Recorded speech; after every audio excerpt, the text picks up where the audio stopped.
नमस्कार दोस्तों, welcome to crackers IAS academy. मेरा नाम है सुमंत और इस वीडियो में हम डिस्कस करेंगे GS2 का एक बहुत ही इम्पॉर्टेंट टॉपिक।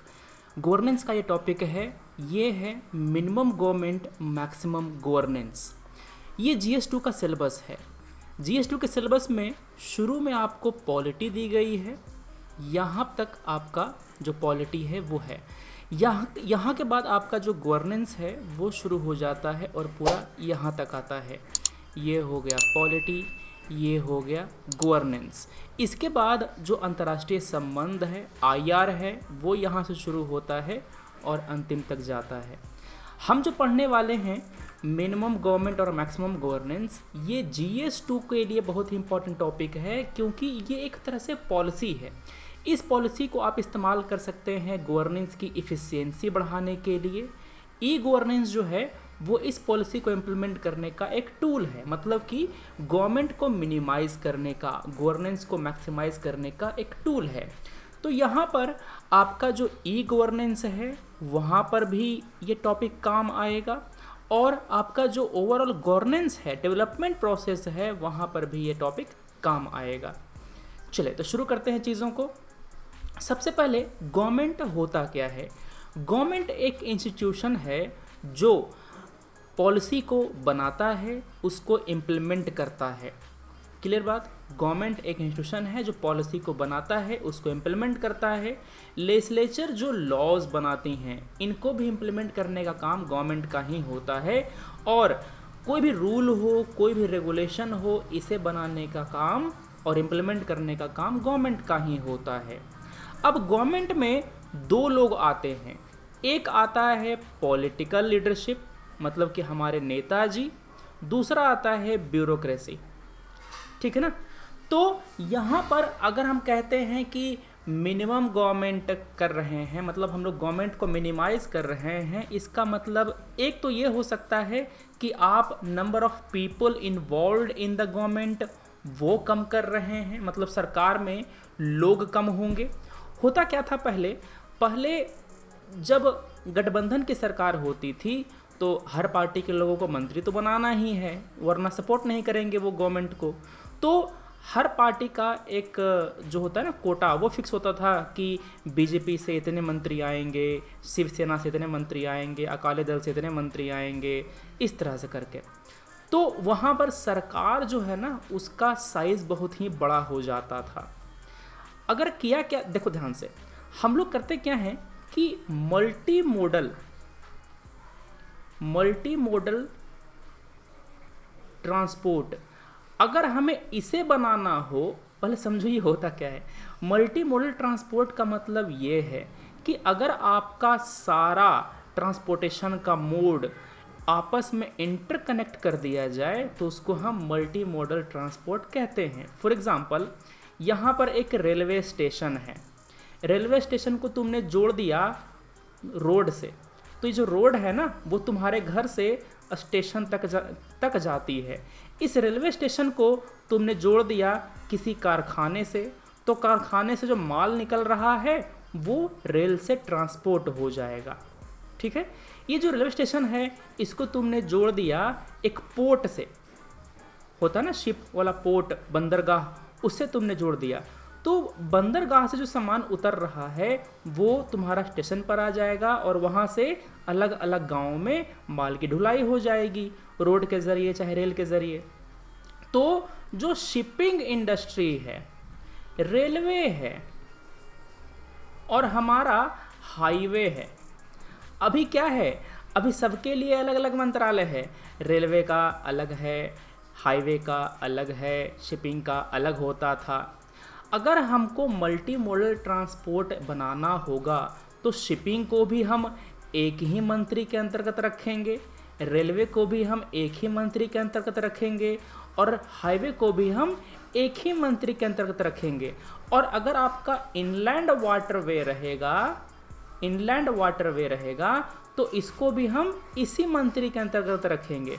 तो मंत्री जी को पता होगा ना कि कहाँ पर क्या जोड़ना है और किसी में भेदभाव नहीं करेगा।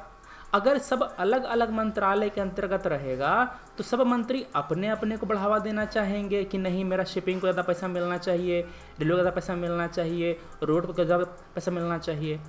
तो यहाँ पर ये एक इफ़िशियंसी आती है अगर इंटीग्रल होलिस्टिक अप्रोच हम रखते हैं तो। क्लियर बात है। मिनिमम गवर्नमेंट का एक मतलब ये भी है कि सरकार अपना जो पैर है वो सिकोड़ रही है, मतलब जहाँ जहाँ अपने पैर फैलाया हुआ था वहाँ से अब ये बाहर आ रही है। फॉर एग्ज़ाम्पल, पहले रेलवे अपना अस्पताल भी चलाता था, अभी भी चलाता है, रेलवे अपना स्कूल चलाता था, है कि नहीं, मगर अब धीरे धीरे कम किया जा रहा है। क्या ये रेलवे का काम है अस्पताल चलाना, स्कूल चलाना? नहीं ना। तो अगर रेलवे ये सब काम करना बंद कर दे तो हम क्या कहेंगे कि हम अपना गवर्नमेंट को कम कर रहे हैं। क्लियर बात है। तो इसको हम कहते हैं गवर्नमेंट मिनिमाइज करना। वैसे ही सरकार कई सारी जो सरकारी कंपनी है उसको प्राइवेटाइज कर रही है। एयर इंडिया को प्राइवेटाइज करने जा रहे, मतलब करने की बात हो रही है। तो ये सब काम क्या है? ये सब मिनिमम गवर्नमेंट के अंतर्गत ही आता है। ठीक है। तो minimum government and maximum governance is a shift from being the only provider of resources and services. अभी क्या जा रहा है कि अभी केवल सरकार ही है जो कई सारे काम को करती है, कई सारी सेवाओं को देती है।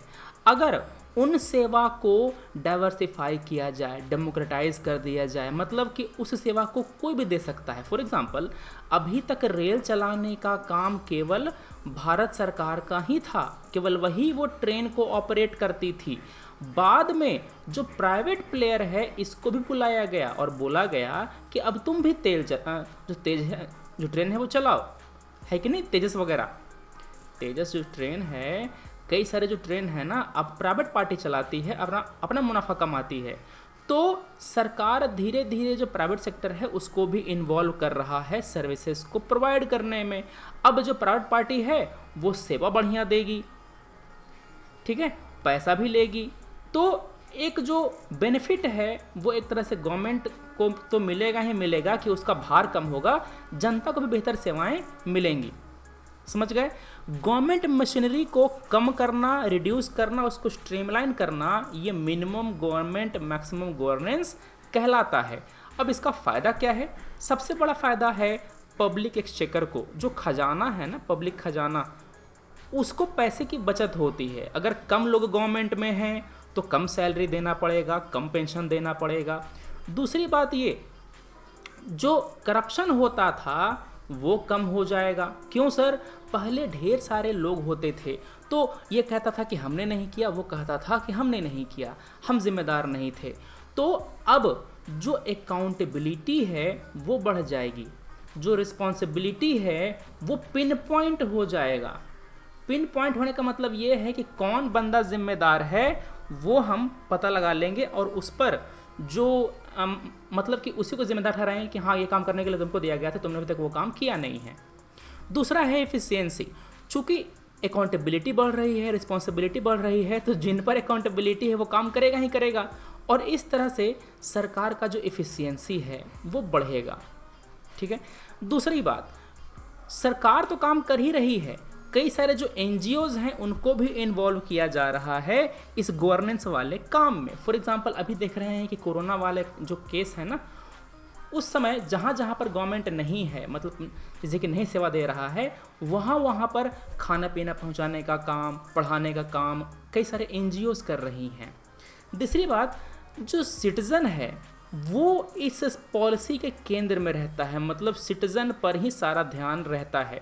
सरकार कम है, पॉलिसी ज़्यादा बन रही है, जो NGOs हैं सब इन्वॉल्व हैं, किसके लिए? नागरिक के लिए, उसी के बेनिफिट के लिए। तो ये मेन मेरिट हो गया।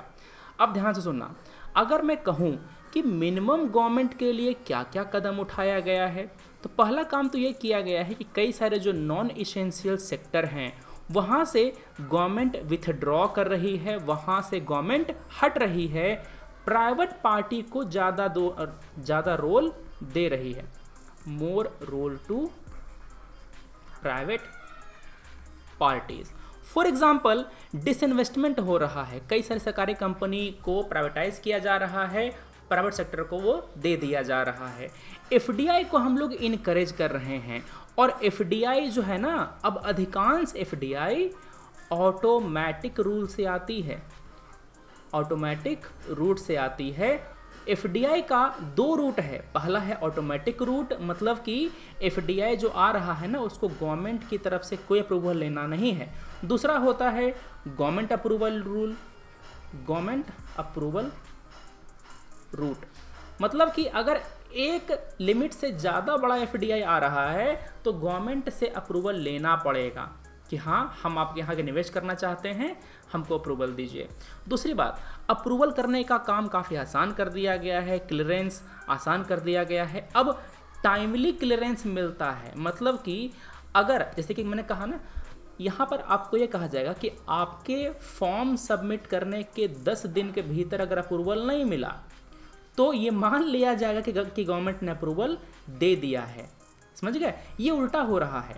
अगर 10 दिन के भीतर गवर्नमेंट ने अप्रूवल रिजेक्ट कर दिया तो ठीक है, अप्रूव कर दिया तो और बढ़िया, मगर गवर्नमेंट ने अगर कोई रिस्पांस नहीं दिया तो ये मान लिया जाएगा कि गवर्नमेंट ने अप्रूवल दे दिया है। इससे आपका ईज ऑफ डूइंग बिजनेस ये बढ़ेगा। क्लियर बात है? ट्रेन का जो ऑपरेशन है उससे गवर्नमेंट हट रही है, ऑयल एक्सप्लोरेशन, गैस एक्सप्लोरेशन, इसमें भी गवर्नमेंट पीछे हट रही है। जैसे कि आपका एक डीप ओशियन मिशन है, ये बनाया जा रहा है। फिर एक ग्रीन इंडिया मिशन है, ग्रीन इंडिया मिशन है, इसमें भी जो लोकल पीपल हैं उनको इन्वॉल्व किया जाएगा और जो मतलब एफॉरेस्टेशन वगैरह काम है ना वो किया जाएगा। प्लानिंग कमीशन जो है सेंट्रलाइज्ड पॉलिसी बनाती थी, अब हटा करके नीति आयोग को लाया गया है और नीति आयोग अब बॉटम अप अप्रोच अपनाती है, बॉटम अप अप्रोच अपनाती है, मतलब कि राज्य स्तर से पॉलिसी बन करके ऊपर केंद्र स्तर की ओर जाती है। पीपीपी को गवर्नमेंट बहुत ज़्यादा इंकरेजमेंट दे रही है, जैसे कि आपका एक पीपीपी का जो नया आया है ना, स्विज चैलेंज मॉडल, फिर आपका है HAM hybrid annuity model, hybrid annuity model, ठीक है ना, ये सब पढ़ाया जाएगा आपको पीपीपी वाले में। तो इसमें होता क्या है कि जो प्राइवेट पार्टी है ना वो गवर्नमेंट के साथ मिलके आपका पॉलिसी को इम्प्लीमेंट करता है। कोई भी रोड बनाना हुआ, कोई भी बड़ा इंफ्रास्ट्रक्चर बनाना हुआ तो वो काम करता है। टैक्स ब्रेक दिए जा रहे हैं, इंफ्रास्ट्रक्चर बनाया जा रहा है, SEZ मैन्युफैक्चरिंग जोन बनाए जा रहे हैं यहाँ पर सब। अच्छा, कई सारे जो निम्स हैं ना, नेशनल इंफ्रास्ट्रक्चर मैन्युफैक्चरिंग जोन, यहाँ पर कई सारे को प्राइवेट पार्टी को इनकरेज किया जा रहा है कि आप इसको एस्टेब्लिश कीजिए और मैनेजमेंट कीजिए। अब गवर्नेंस को मैक्सिमाइज करने के लिए काम क्या किया जा रहा है? ट्रांसपेरेंसी बढ़ाई जा रही है, पॉलिसी में ऑब्जेक्टिविटी लाई जा रही है, अकाउंटेबिलिटी बढ़ाई जा रही है और डिलीवरी का जो क्वालिटी है वो बढ़ाया जा रहा है। इसके लिए ई गवर्नेंस पर ज़्यादा ध्यान दिया जा रहा है। अच्छा, ई गवर्नेंस का 3 पार्ट है जहाँ पर गवर्नमेंट और बिजनेस आपस में डील करते हैं। For example government e market place, इसमें करता क्या है? गवर्नमेंट जो है ना, गवर्नमेंट टेंडर निकालता है कि हमको अपने जो डीएम ऑफिस है वहाँ पर लगाने के लिए 10 सोलर पावर प्लांट चाहिए। अब प्राइवेट पार्टी जो है ना वो आएगा और अपना जो टेंडर है वो फाइल करेगा कि हम आपको 100 रुपये में एक शीट लगा देंगे। तो ये होता है गवर्नमेंट टू बिजनेस। एक होता है बिजनेस टू कस्टमर, जैसे कि आपका जो पेटीएम है, पेटीएम में भी आप जो वो है ना वैक्सीन का अवेलेबिलिटी वो देख सकते हैं। तीसरा होता है गवर्नमेंट टू कस्टमर या फिर गवर्नमेंट टू सिटीजन, मतलब कि आपका जो कोविन पोर्टल है वहाँ पर, ये तो गवर्नमेंट का है, जो कोविन पोर्टल है वहाँ पर आप देख सकते हैं कि कहाँ पर वैक्सीन मिल रही है। जैम डीबीटी ट्रिनिटी, इसको भी यूज़ किया जा रहा है। जो सिटीजन चार्टर है ये बनाया जाता है ताकि कोई गवर्नमेंट ऑफिस कौन कौन सी सेवाएं प्रोवाइड कर रहा है ये आपको पता चल जाए और वो सेवा कहाँ पर मिलेगा, कौन सा ऑफिसर रिस्पॉन्सिबल होगा उसके पीछे, ठीक है। ग्रीवेंस को रिड्रेस करने के लिए टोल फ्री नंबर बनाए जाते हैं और कई सारे जो ऑफिस हैं वो एक्चुअली इसी के लिए हैं। फॉर एग्जांपल कई सारा जैसे कि एनजीटी हो गया, सीएटी हो गया, ये सब ग्रीवेंस रिड्रेसल के लिए ही है। अगर आपको कोई दुविधा है, कोई इशू हो गया है तो जाकर यहाँ पर केस फाइल कर सकते हैं। जो नई हेल्थ पॉलिसी बनाई गई है, नई एजुकेशन पॉलिसी बनाई गई है, वो भी गवर्नेंस को मैक्सिमाइज करती है। Right to education act, health policy, ये सब चीज़ें, ठीक है। तो ये हो गया आपका मिनिमम गवर्नेंस, मैक्सिमम गवर्नेंस। अब कुछ इशू भी है, चूँकि गवर्नमेंट में लोग कम हैं तो अगर आपने एक मंत्री को पटा लिया तो आपका शिपिंग का भी काम हो गया, आपका हाईवे का भी काम हो गया, आपका जो रेलवे का है उसका भी काम हो गया, है ना। तो एक ही घूस से तीनों का काम हो गया। तो जो क्रोनी कैपिटलिज्म है वो बढ़ता है। मंत्री जी किसी एक पर हाथ रख दिए तो वो तर गया, मतलब कि वो रिलायंस पूरा बढ़िया से तरक्की कर गया। करप्शन ये भी बढ़ जाता है और इससे गवर्नेंस जो है ना ये प्रभावित होता है। एक बात और, अगर मंत्री जी की संख्या कम होगी तो एक मंत्री पर लोड ज़्यादा रहेगा तो हो सकता है कि उसकी एफिशिएंसी कम हो जाए। कॉम्प्लेक्सिटी जो गवर्नमेंट में वो कम होती है मगर लोड यहाँ पर बढ़ जाता है, ठीक है। अब आपके लिए एक सवाल है, differentiate between government and governance. Government एक संस्था हो गया, गवर्नेंस एक प्रोसेस हो गया। अब गवर्नमेंट में कौन लोग होते हैं? जो पॉलिसी को बनाते हैं, पॉलिसी को इम्प्लीमेंट करते हैं, है ना। और पॉलिसी का इम्प्लीमेंटेशन, देश के रिसोर्सेज का सही इस्तेमाल, ये सब गवर्नेंस कहलाता है। और मिनिमम गवर्नमेंट क्या होता है, मैक्सिमम गवर्नमेंट क्या होता है, इसका मेरिट क्या होता है आप लिख ही देंगे। और मैंने आपको जो एग्जांपल है वो दे ही दिया है, तो यहाँ पर आप एग्जांपल दे करके एक्सप्लेन कर देंगे, ठीक है। समस्या आती है कंक्लूजन में, तो आपको मैंने दिया कंक्लूजन, इस तरह कंक्लूड कर सकते हैं कि minimum government and maximum governance is keeping the citizen at the centre and ensuring his basic need and providing choice for development, ठीक है ना। तो ये आपका एक सिंपल सा एक कंक्लूजन हो जाएगा। और इंट्रो में तो एकदम आसान है। इंट्रो में क्या करेंगे आप, डिफाइन कर देंगे गवर्नमेंट को और गवर्नेंस को, एकदम आसान हो जाएगा, ठीक है। तो ये आपका 250 वर्ड का एक सवाल है, 15 मार्क्स का ये क्वेश्चन है, ठीक है। तो ये हो गई बातें हमारे गवर्नेंस के एक बहुत ही इंपॉर्टेंट टॉपिक की। अच्छा लगे तो लाइक करना है, शेयर करना दोस्तों के साथ अपने, खैर तो आप डिसलाइक करना है। मिलते हैं फिर, thanks for watching, take care, जय हिंद।